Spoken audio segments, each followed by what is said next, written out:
Fuck it. Fuck it. Fuck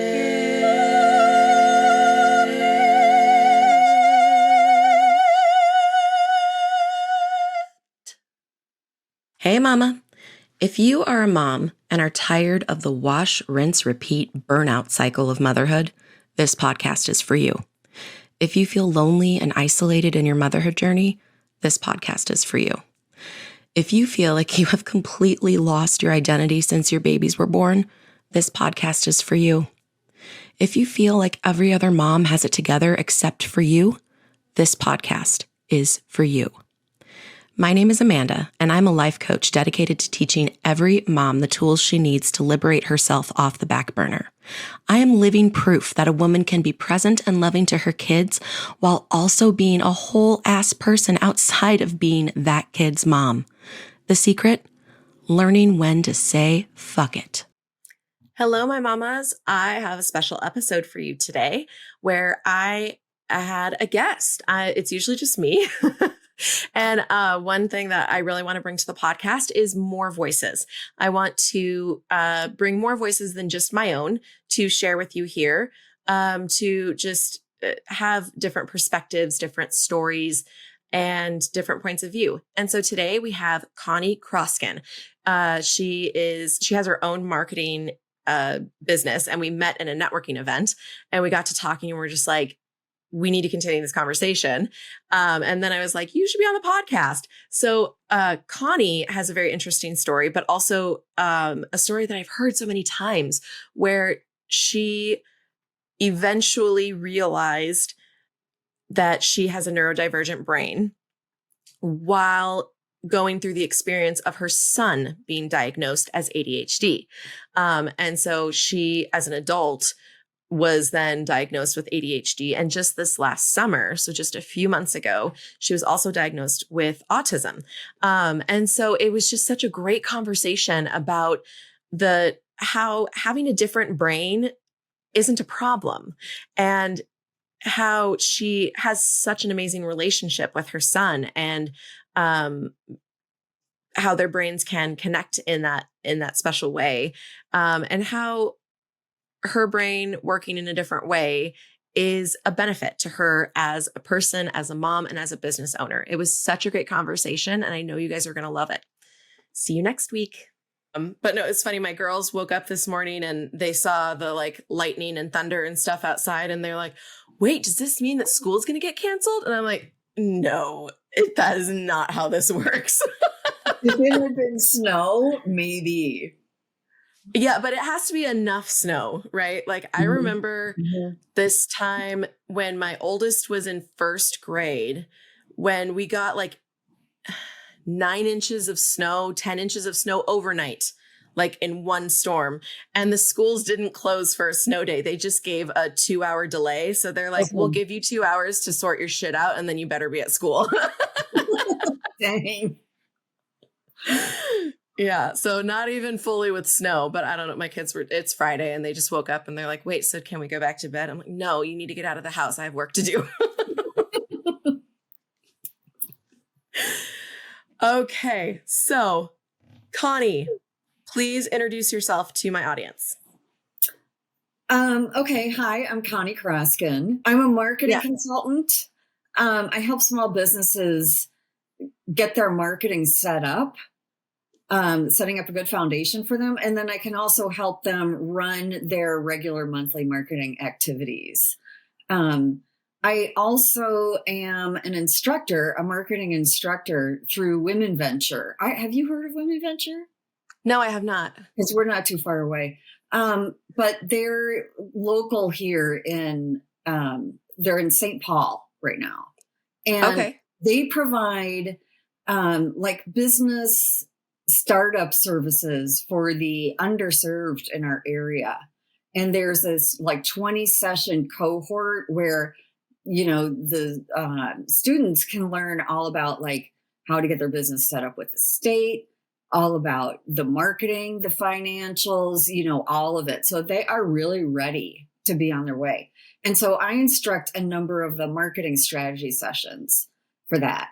And I really enjoy that. That is amazing. Yeah. And I'm also a mentor, and I'm I'm actually going to be a guest instructor at Crown College in October for a marketing analytics course on the human side of marketing, that it's not all about the numbers.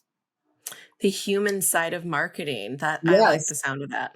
Yeah. It's just like I wish more businesses operated this way, but it's somebody talking to somebody. Like there's one person right now reading your content or whatever. And it really builds more engagement that way when you can communicate that way, especially I find for like coaches, your coach, and because you need to build trust differently than other businesses would. So, right. Yeah. We dive into some pretty personal things. yeah, right. And they need to feel safe with you and all of this. So, yes. That's what I do. I'm also an artist. This is one of my paintings. And really? That's beautiful. It's like wildflowers and stuff. Thanks. Oh, and then this too, my mug. You did that? Yeah. Connie, that's incredible. And then there, and this is my favorite one, this purple and yellow one. I don't know. I can do this one too, but I also yeah. I love that. I'm going to have to commission you to make me a mug like that. Fall is my favorite. Like, I love all the colors. I would absolutely love to. And then we could meet for coffee and I could give it to you. Yes. That would be wonderful. Yeah. Well, for all of my mamas listening, I met Connie in a networking event. We both were in this virtual networking event and got to talking, and we were like, oh, we need to talk more. And then I decided to invite her onto the podcast because she shared with me that she was diagnosed as ADHD as an adult, right? You got diagnosed later in life, if I'm understanding. Only to learn later on, even like 10 years later, that I'm actually autistic. So, okay. Okay. Yes. High functioning autistic, yeah. Yes. Yeah. And so we got to talking about that. Someone who's very near and dear in my life is also autistic, and she's very high functioning as well.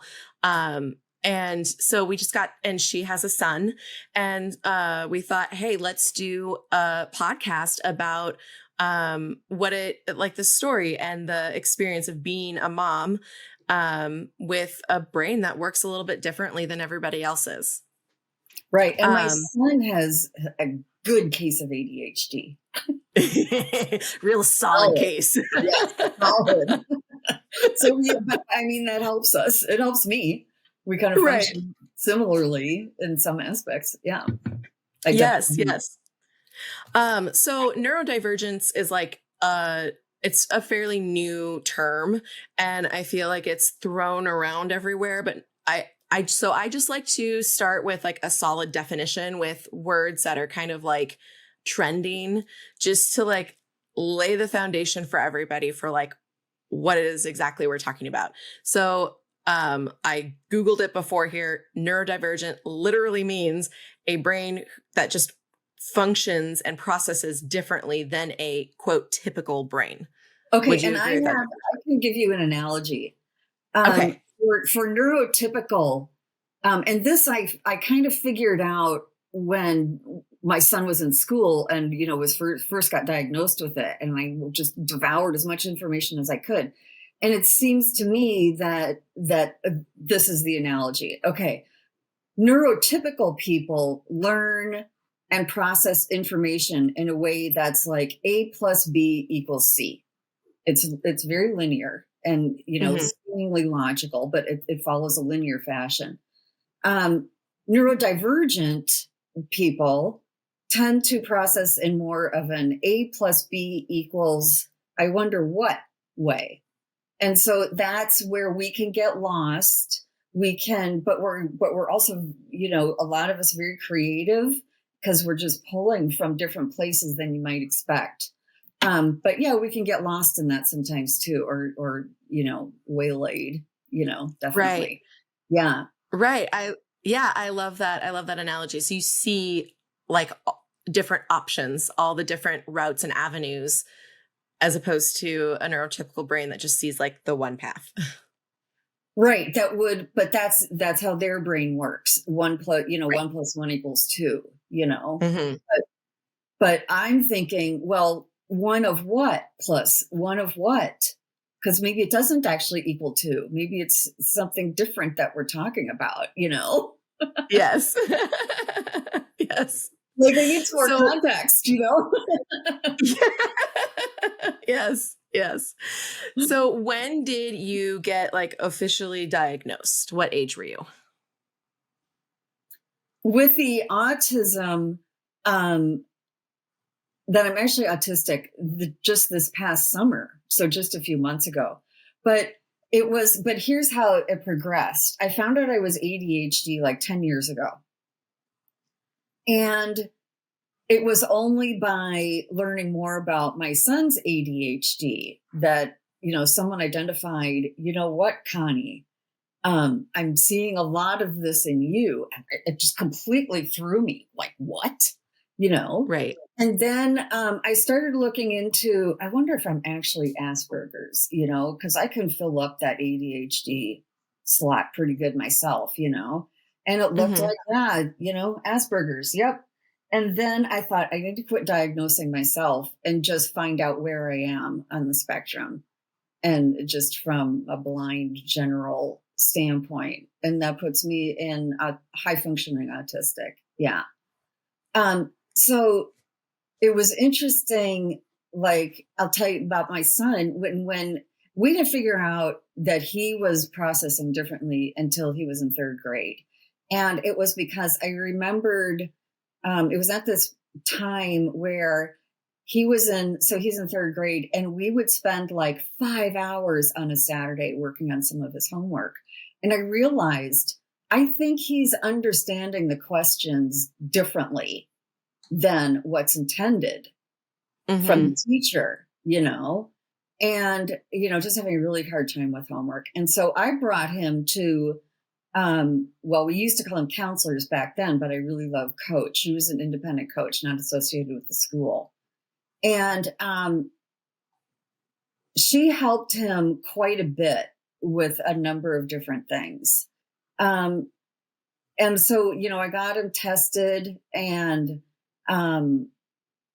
he then went through the school and did what is I forget what that's called, but the classification of ADHD, whatever. So it's somewhat of a disability, which I hate calling it that. Absolutely irks me.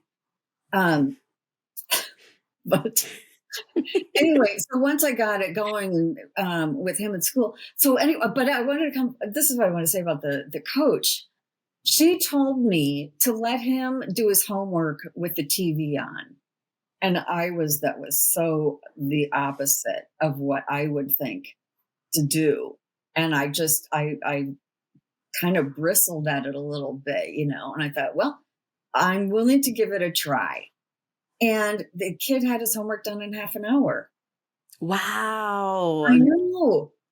I know. Something about having that background noise on. And then it wasn't until, 10 years ago that I realized, you know what? I like to have the TV on all the time, whether I'm listening to it or not. I could maybe not even be in the same room, but something Uh-huh. about it helps with my processing. I don't know. Um, Yeah. but then, okay, so here's another example with him too that really convinced me was he had saved up a whole bunch of Best Buy gift cards from, birthdays and Christmases and everything. And we're going to Best Buy so that he could buy this game that he really wanted. He wanted to use up all of his gift cards on it. And so it's a Saturday, and it's pretty busy in there. And you know what Best Buy is like anyway, with all the lights and all of this Yes. gadgetry things, that really interest him. And so we couldn't find it on the shelf. And so we asked the sales guy, do you have this game? And he's like, okay, let me go check. The guy comes back to tell him the answer. And Eric was just like, he zoned out. Okay. Um, okay, and just like had a hard time processing. And that's, he had not taken his meds that day. He hated taking the meds. Oh, So also about him, he would, this is what his report cards looked like. F, F, F, F, A, F, F, F, F, A. He would fail all of the homework because he wouldn't do it and then get an A on the test.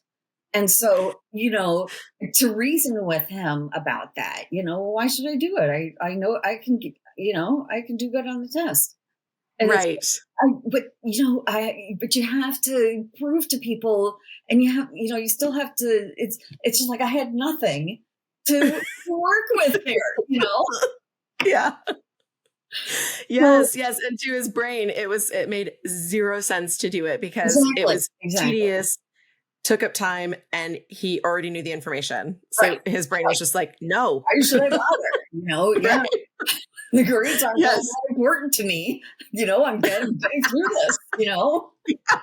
And then he in 11th grade, he randomly scored the highest on the science test in a very large school district in the history of the school.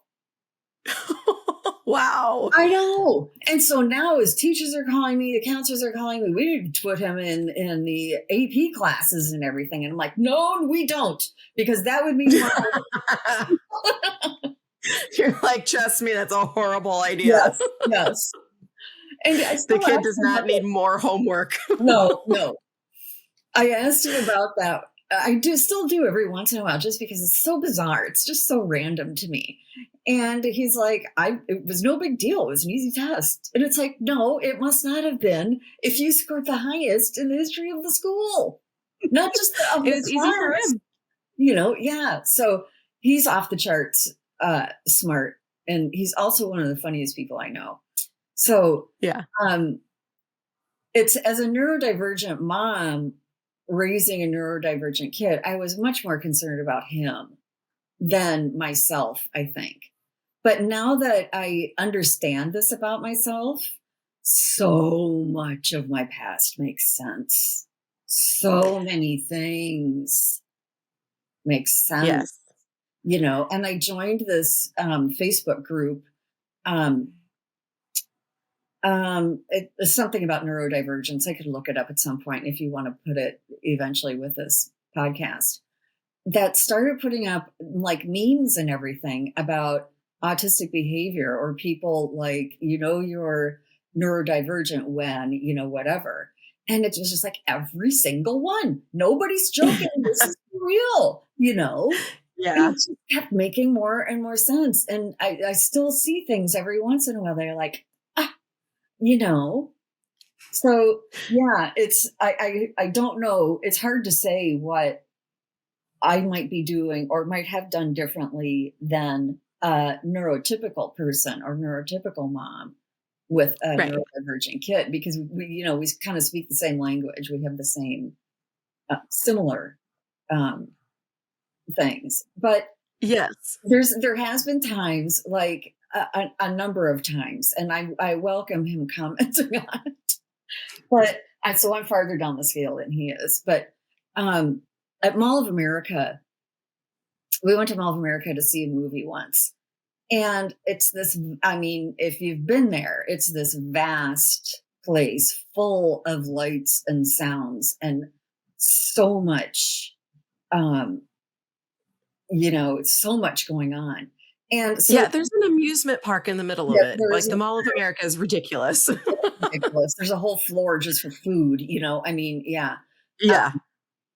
There's so much going on. It's so much stimulus, Yes. And so there was one time where I stopped right at the top of the escalator on, I think, the top floor, which is where the theater was, to say something to him, not knowing, not even realizing that there's somebody behind me. There's people behind me. Like he calls it, Mom, your social awareness sucks, What do you mean, And then this other time we were walking out of the Lego store, which is such a cool place. I've always loved Legos. He has too. But so we're walking out, and on the way out, there's this whole wall of bins that are sorted by color of Lego. Yeah, they Roy G. Bibbed it. It's so satisfying. Yes, they Roy G. Bibbed it. I love that. As an artist, really, yeah. Yeah.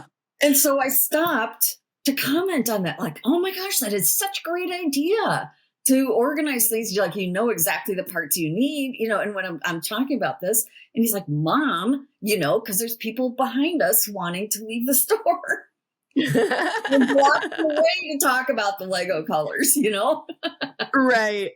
And, from the outside looking in, people might assume like, oh, this lady is so rude, right. But you have, no, it's not that. No, it is a social awareness thing.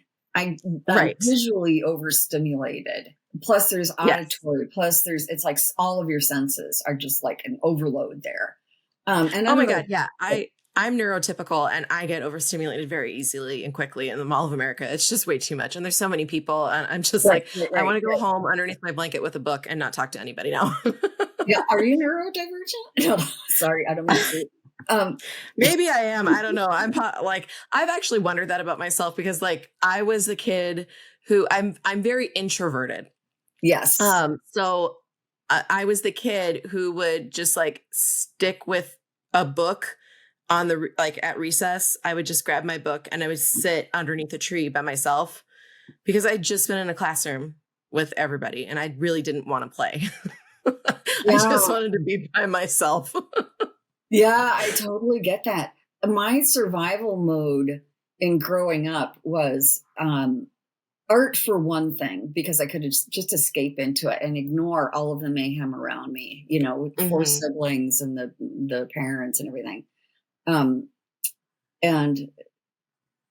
ADHD, autism, being neurodivergent was not readily diagnosed unless you were way down the spectrum and like maybe non-communicative and things like that. Otherwise, it wasn't a thing. It didn't exist. But I knew I was different from everybody else. And I knew that sometimes I said things that they were shocked at that were just point of fact to me, some of them I'll go to my grave not understanding what happened there, So the way that I survived was to stay under the radar and to try to copy, what my sibs were doing or what people at school were doing. So in an effort to fit in. And I think, in a sense that may have helped me become high functioning, because I figured out some coping mechanisms or workarounds, whatever. But that was difficult. Yes. Yeah. Was there like, so have you ever seen the movie Inside Out? The Pixar movie? Yes. Okay. So how there's like core memories that make up Riley? Yes. Yes. But yeah. Yes. I love that movie. It always makes me cry. But Pixar, just whatever they produce, I'm always like, okay, I'm going to bring my tissues. I'm going to cry. But do you have like a core memory where you just are like, it was maybe one of the first moments in your life where you realized, oh, I'm different than everybody around me?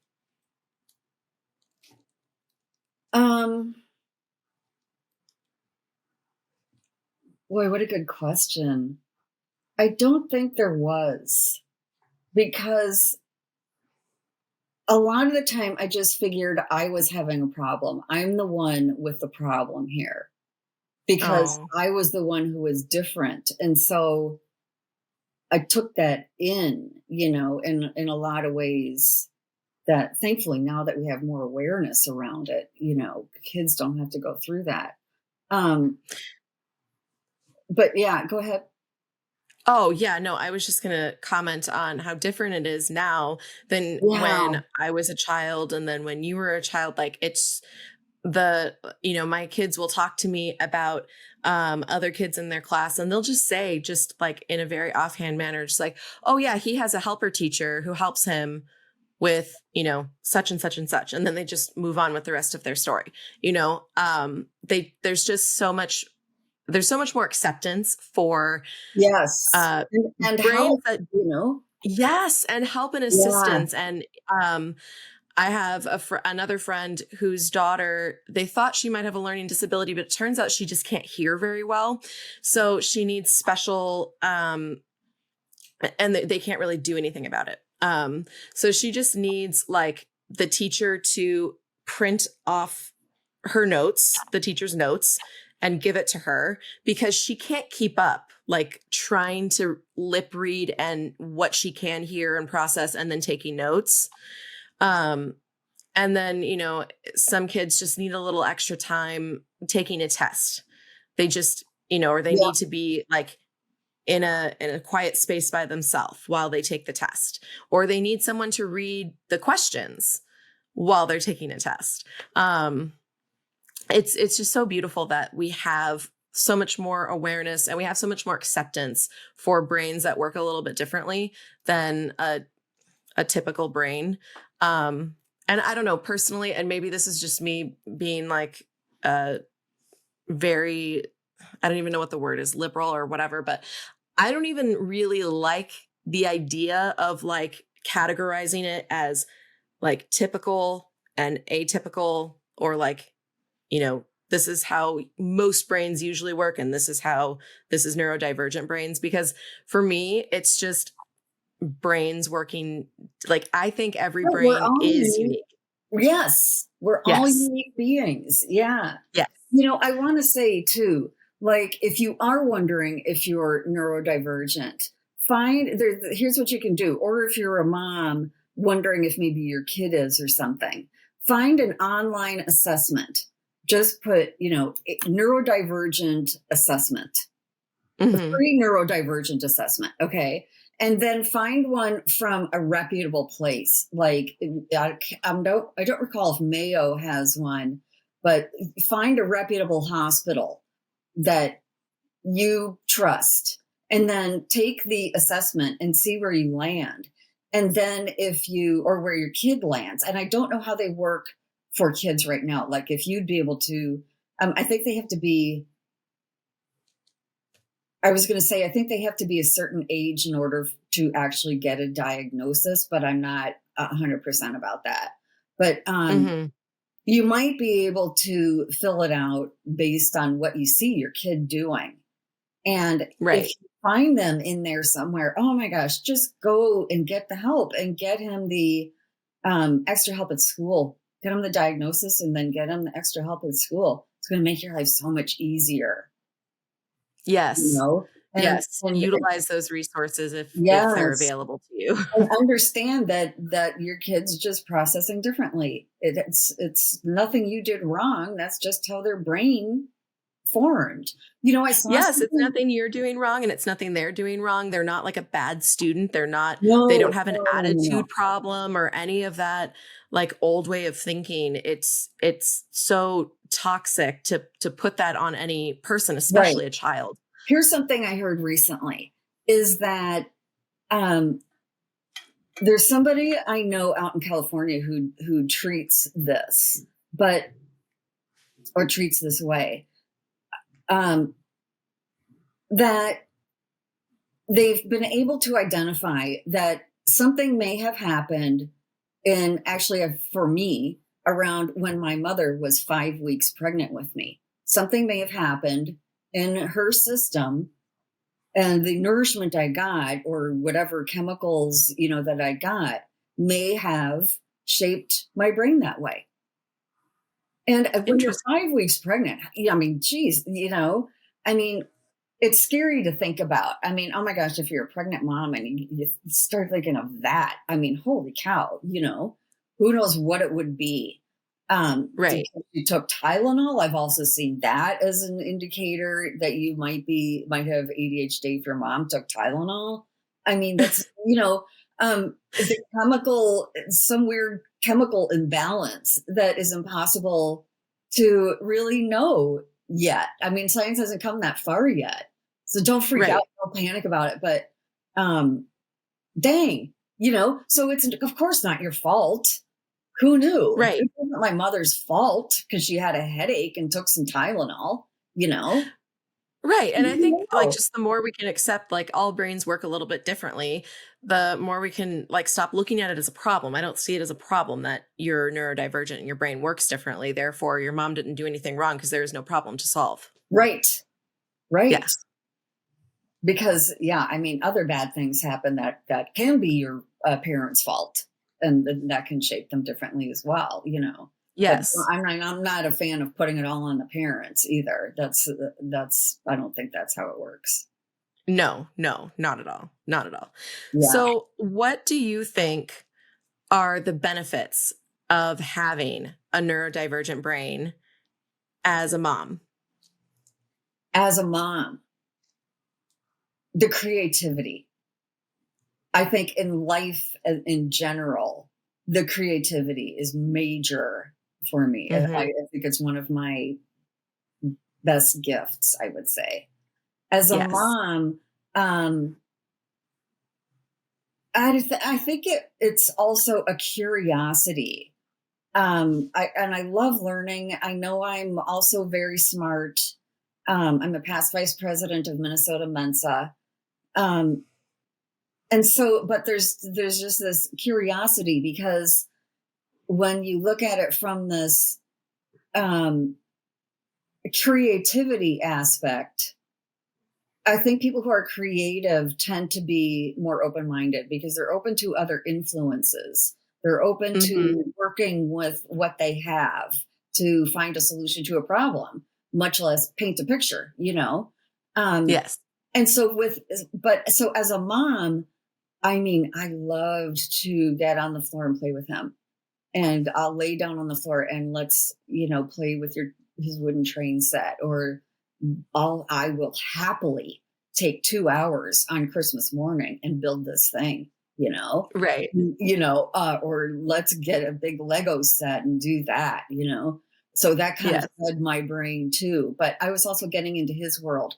I mean, I was fascinated to have a kid because there's versus being a sibling, I mean, because now I felt like I'm going to get to watch a boy grow up from scratch. And I figured, so I went into it figuring that if nothing else, he'll know that he's loved and wanted. Yes. And that's the goal. Right. For Right. any mother. Like just that's your one job, right? We all get Yes. caught up on all the things we think we should do or that we should provide for our kids, what it should look like. And really that's it. That's all it is right there. Just make sure that your kids know that they're loved and wanted. And so he was kind of it's awful to say this, and it's not, please don't take it too literally, but he was kind of like an experiment, like watching an experiment.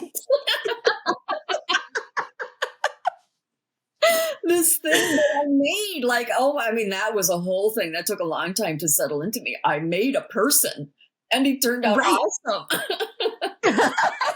Yes. But I know it's so crazy. It's so crazy that we just like make these people and then I totally understand your analogy of just like it's kind of like a science experiment. Like, how's it going to turn out?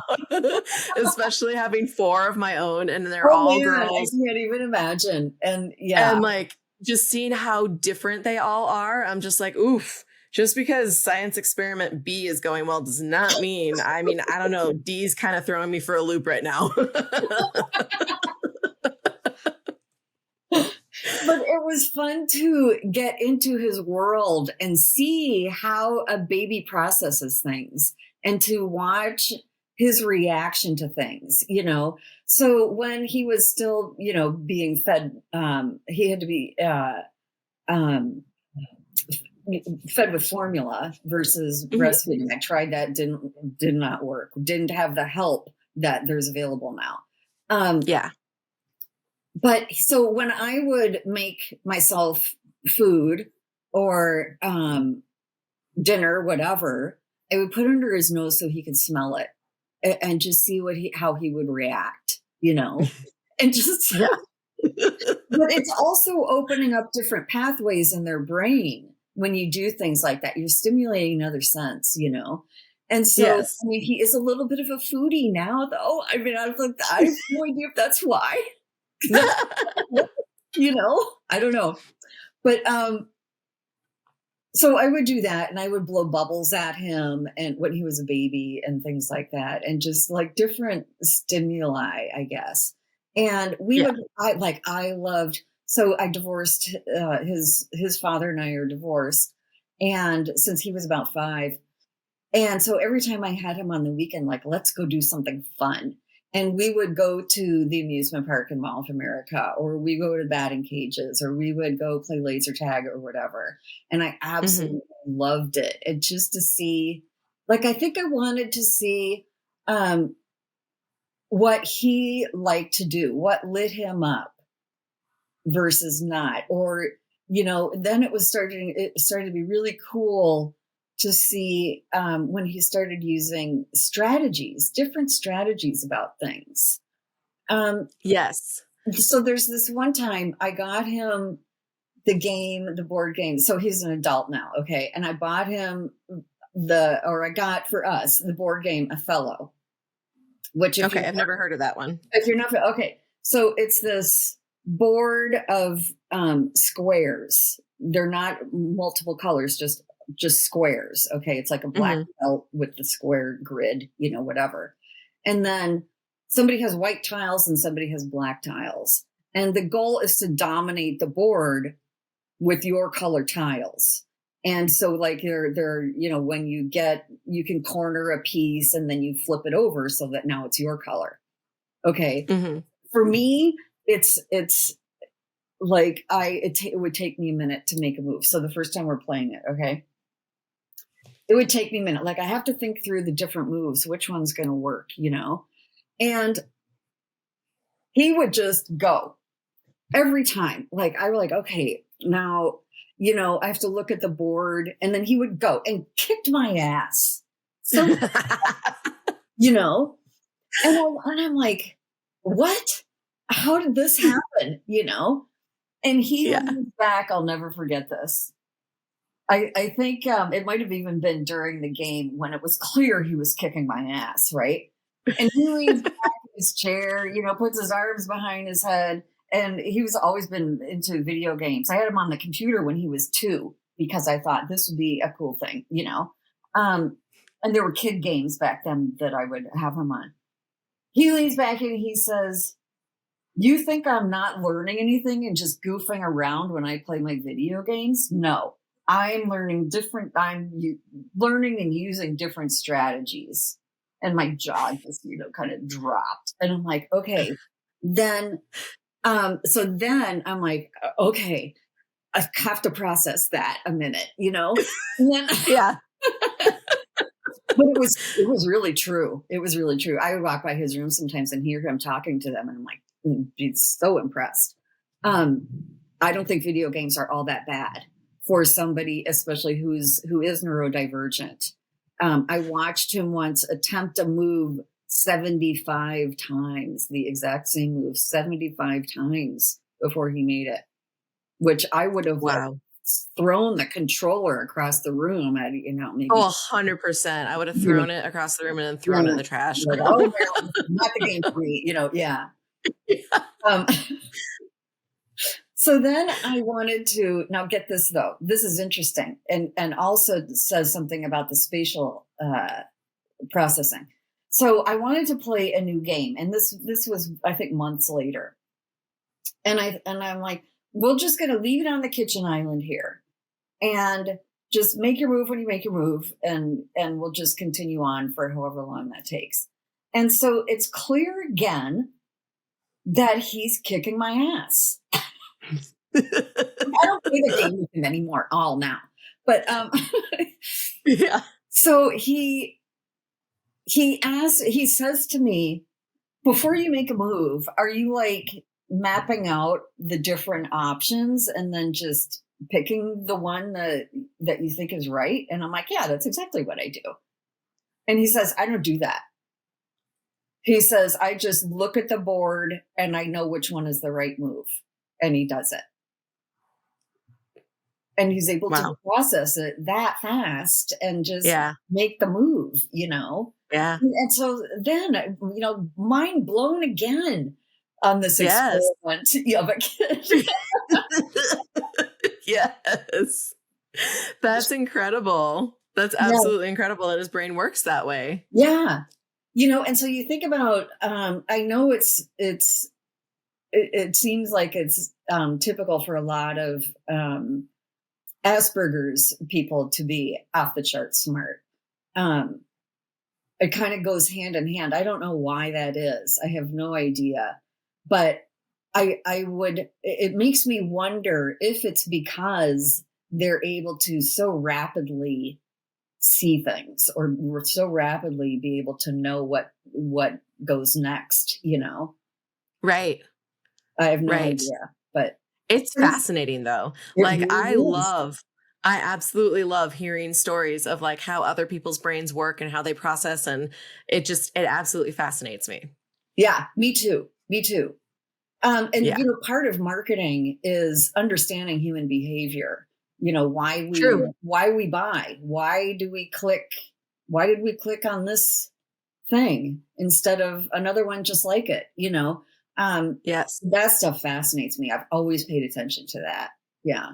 And that could Right. also be part of a survival tactic of mine when I was younger, to be able to understand, for me to understand what's happening here, Yes. We're And not it's so so interesting to far me out. that yeah, it's interesting to me that the neurodivergent brain can look at everybody else and put the pieces together and figure out, oh, I understand how you're working and I'm going to, do this and this and this to fit into this system.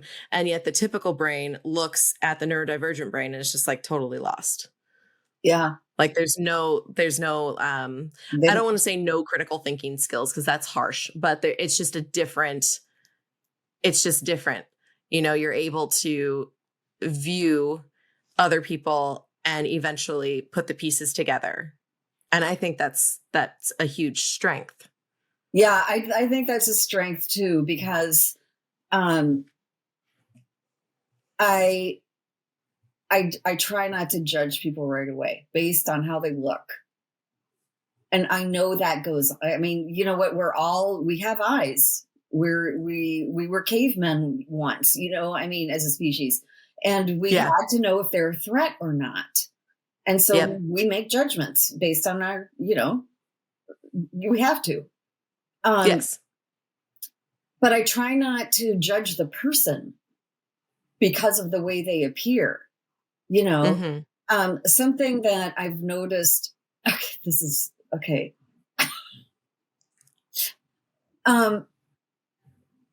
This is one of those things that I noticed my son doing a lot that I did not understand, which was he would wear the same t-shirt multiple days in a row. Mm-hmm. And there's something to what Einstein actually said about that, because that was all that he had in his closet, was like multiples of of one blazer and multiples of a white shirt, exact white shirt and slacks and shoes and all of that. And He was a cartoon character in real life. yeah, he kind of was. But he said it was like, it's one less thing for his brain to have to process. And I totally understand that. Yes. Yeah. No, there are so many high achiever people who do that exact same thing. Like they just eliminate as many like small daily decisions that they possibly can because they already have to make so many other decisions. I mean, decision fatigue is a huge like cause of overwhelm. And I argue, and I actually did a podcast about this, how decision fatigue stresses moms out because we're having to make decisions for ourselves and for each member of our family every single day. And we completely discount how that in and of itself causes so much of our stress. And we just don't understand that about our brains, how our brains, the human brain, no matter what kind of a brain it is, the human brain will get very tired very quickly if it has to make too many decisions. Okay, so this has been a thing my whole life that I never understood until very recently. That I was always exhausted after work. Like I don't want to think now. I'm done Yeah. thinking for the day. And Yeah. I would just park myself in front of the TV, and it's an introversion thing of a way to recover after being around a lot of people. Absolutely. 100%. But Yeah. it was also like, but why am I so exhausted? And I think a lot of it was because of trying to be neurotypical or trying to present as neurotypical. And the Oh, yeah. extreme aerobics of trying to do that is Yes. so much that it's Yes. exhausting, literally physically exhausting. Yeah. Yeah. Because you were having to use so much more mental energy to Get keep through a that day. up. Yeah. Yeah. Yeah. Yeah. No, that 100% was causing most of your exhaustion. So I can't help myself but to just circle back really quickly to a comment that you had made about how you had to bottle feed. And I would like the coach in me just can't let that go. Okay. Let's reframe that because there's shame in the way that sentence is structured, right? You're right. You're right. Yeah. Yes. And then you gave the caveat. You're like, I tried breastfeeding and it didn't work for me because I didn't have the resources that I have. Like you had to immediately explain yourself.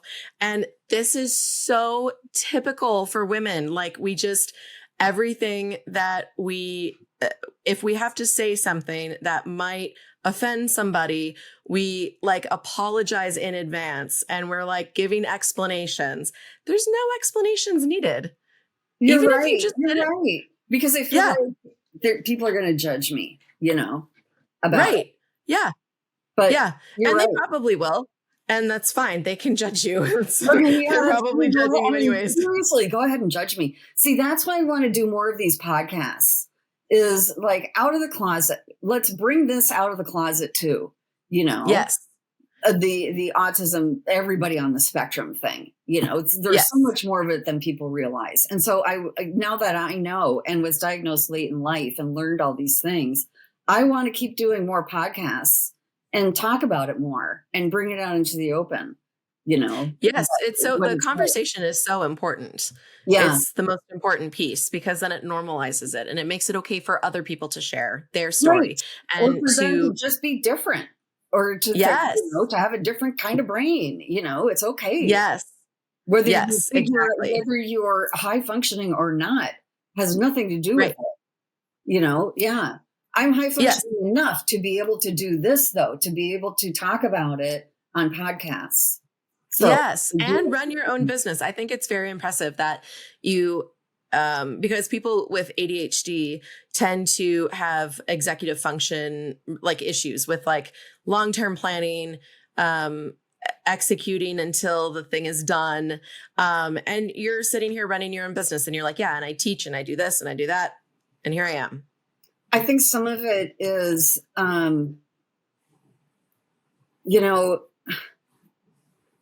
and the way I grew up too was the woman of the house has to do it all. The women have to do it all.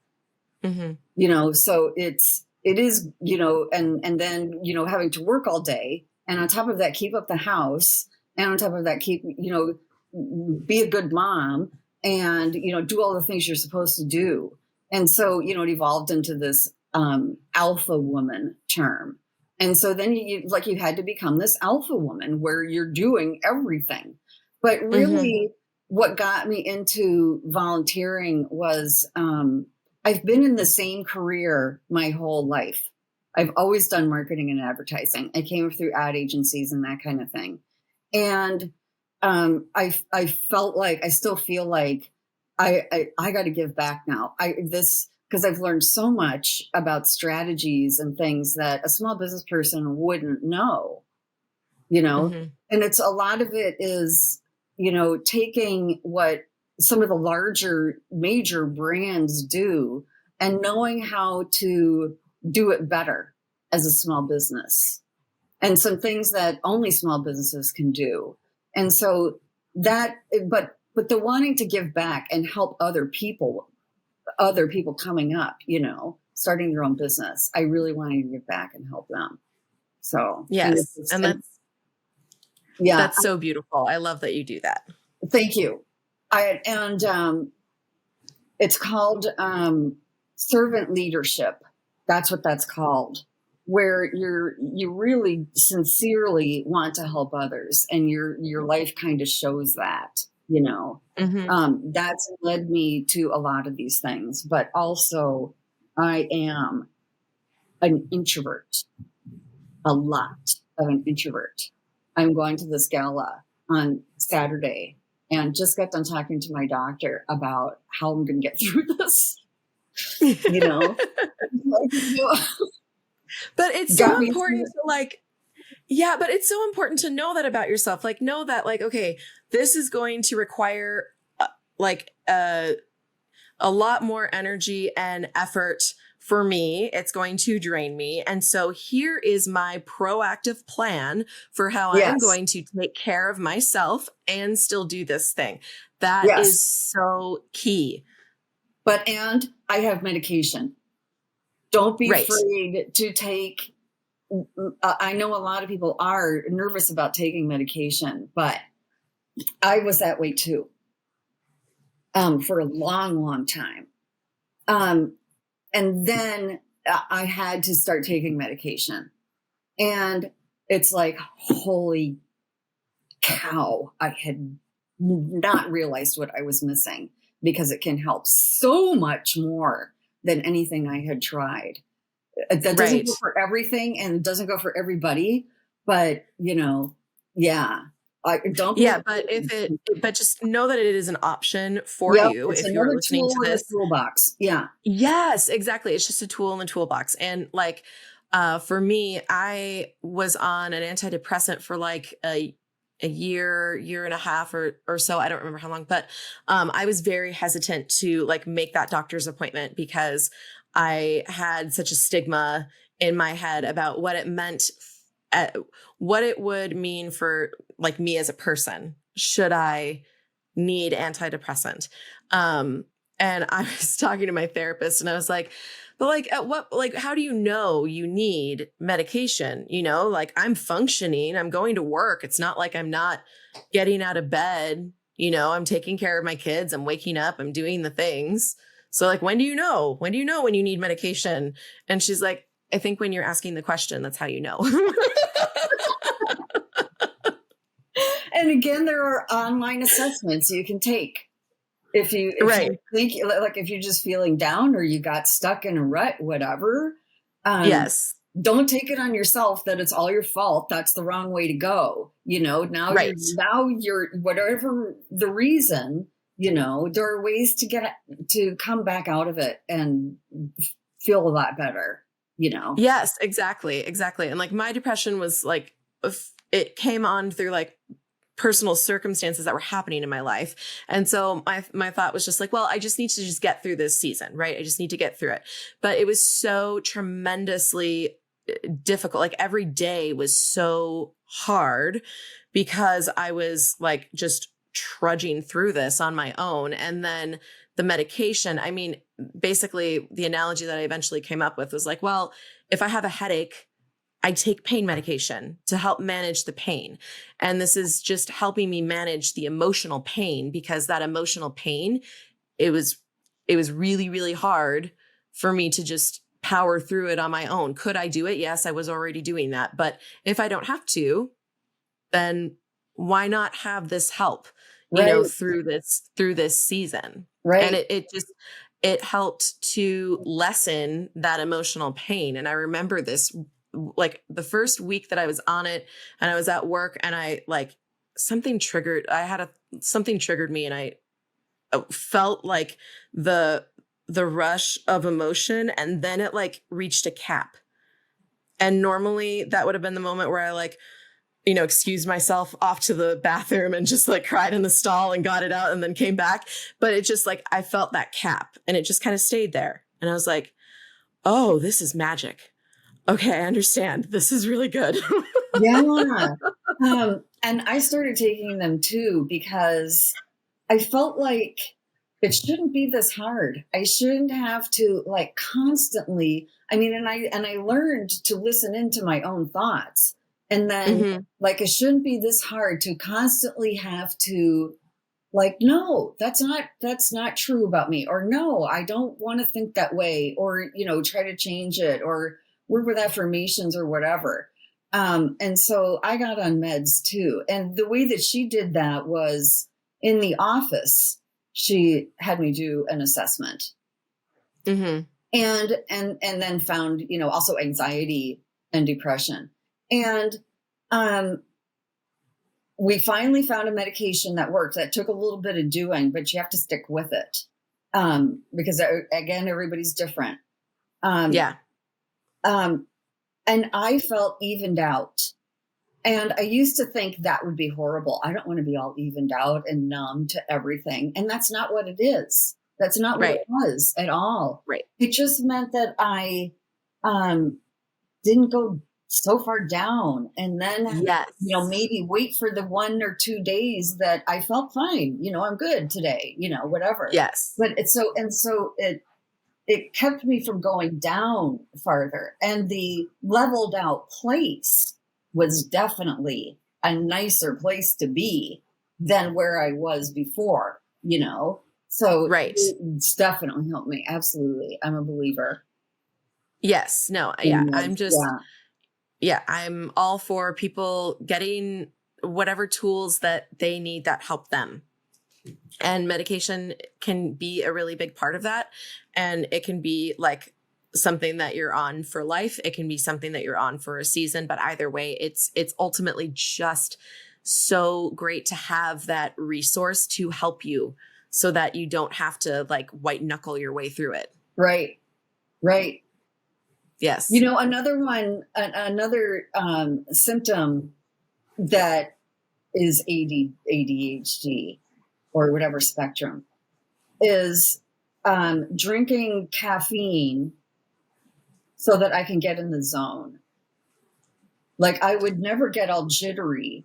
I mean, of course, if I drank too much, I mean, I could get jittery, but for the most part, like it was like I had this sweet spot when I was drinking coffee. I drink tea now. That was, 2.5 cups or 2.5 cups of really heavily caffeinated tea, like black tea or something. And it would just put me in the zone where I can focus and work. Right. And it's some of the popular ADHD meds are actually stimulants, but stimulants work differently in the neurodivergent brain. Yep. So, I mean, who would have thought, that's so weird. I know. And it makes me curious about like the person who discovered that. Like, why would you what made them try that? Was it an accident? Would they just give someone the wrong pill and they're like, oh, this is helping. Okay. Yeah.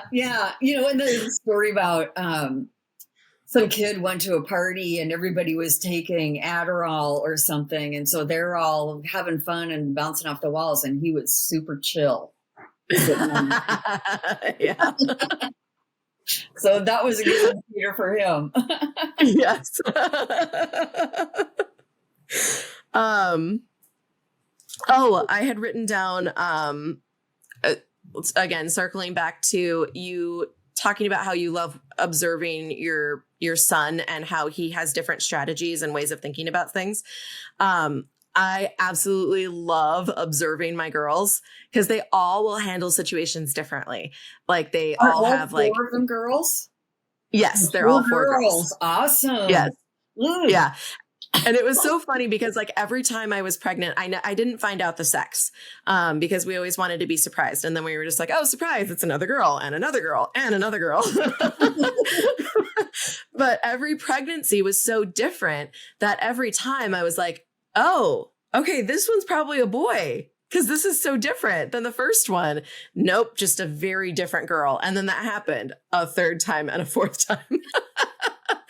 But I remember with my oldest one, she was like 1.5 or so, and she was playing with something and the toy slid underneath the couch, and she did the thing where she went down and tried to reach it with her arm and she couldn't reach it. And then she looked around and she found like a longer toy, like a stick looking thing. It was a drumstick. That's what it was. Because some asshole bought my kid a play drum set because they hated me apparently.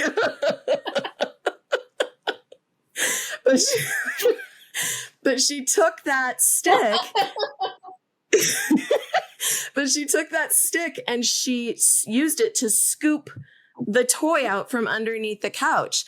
And I was watching this and I was like, my baby's a genius. I was so impressed with her like problem solving skills because she did it like immediately. She was like, I will try to reach it with my arm. Nope, that doesn't work. Let's look around. You will work. And I have my toy within like 30 seconds. And then my second one and my fourth one have a bit more of a temper. They like, you know, just blow up a little quicker. So they'll get frustrated a lot more easily. We were playing Chinese checkers recently, and it was so interesting to me to watch all four of them like come up with different strategies to move their balls across the board. And my second daughter, Aria, she was like getting frustrated with Laurelyn, my third child, because she was just like, Laurelyn, why are you only moving one ball at a time? That is so inefficient. You're going to lose. And I'm just like, let her process it the way she wants to. Right. There's no perfect way to do anything, you know. How old are your kids? They are 13, 11, 9, and 7. Okay. That was clever of you to get them all on this, you know. Not on purpose. Not on purpose. At the time, I was like letting God plan my family. And it turns out my body is pretty regular and consistent. And every time the one kid was like ending breastfeeding, which was around 1, I'd get pregnant again. Oh my gosh. Yeah. So it was exhausting, honestly. And my poor body went through so much having basically back-to-back pregnancies. But they're all very close. They get along. I mean, when they're not fighting like cats and dogs, they get along really well.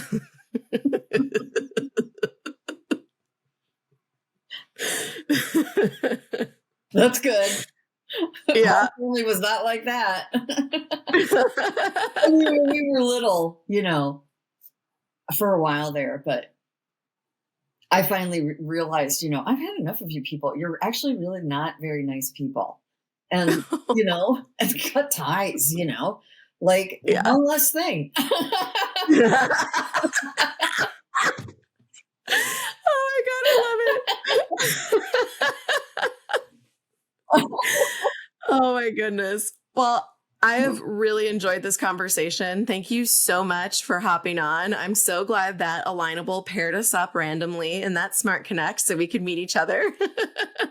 Likewise. This is super fun. I love the casual conversational style. Absolutely. Yes. It's just my preference. So I'm glad it worked out for you. And now that I'm remembering that, you know, we are logistically so close, we will absolutely have to find a time to like get in person and have a coffee together. Right. That would be awesome. Absolutely. Yeah. All right. So I will link up. Are you on social media? Do you want to let people know how they can get in touch with you? Yeah, you can find me. My name is Connie Kroskin, Kroskin. And I'm on all of them. Yeah. So, I mean, it's part of my job. Right. Yeah. I guess you can't really be a marketer and not be everywhere. Right. I don't do a lot of I should probably do, I'm not going to shame myself there. I don't do a lot of my own marketing because I would rather work on somebody else's stuff. So you might not find a whole lot of that kind of thing there. If you are a small business, though, my website is the same, conniekroskin.com. But I would love to connect. I would absolutely love it. Yeah. Are you living your one wild life to the fullest? You're not? Why the fuck not? What are you waiting for? The time to live is now, mama. Do not wait until your youngest is in college. Let your dreams hire me for an hour so I can explain how I can help you achieve any goal in your life. You've put yourself off long enough. It's time to pour into you. The link to schedule your 60-minute complimentary consultation is in my show notes.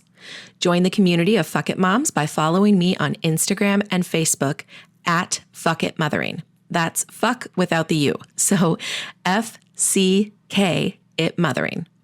Make sure you subscribe to my channel so you never miss your weekly encouragement. And please rate, review, comment, and share. All of these things help with the algorithms, so that way when other overwhelmed moms are looking for encouragement, they can find me. Every month, I give away one of my favorite books and a Starbucks card to a lucky winner. All you have to do to enter is write a review or tag me in social media when you share an episode. See you next Sunday, gorgeous.